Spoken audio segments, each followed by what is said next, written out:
Mana VSL qalamchalarni kesib bo'ldik. Kesib mana tog'orachalarga suv quyib, mana karnevindan mana 3 pachkani solib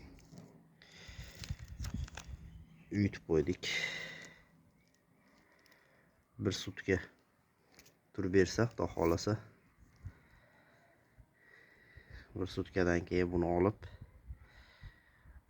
pachkalab bog'lab strech plyonkaga o'raymiz. Keyin issiqroq xonaga olib kiramiz. Kalyuslatish uchun. Xolasa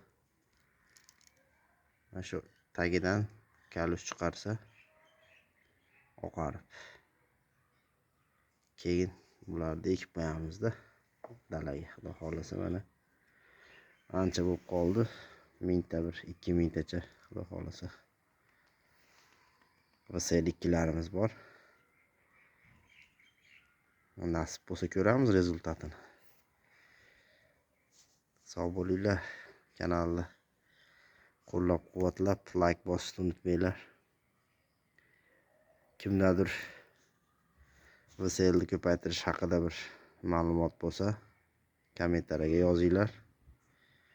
Bir-birimizga foydamiz tegsa, xudo xolasa yaxshi bo'ladi. E'tiborlar uchun rahmat, sog' bo'linglar.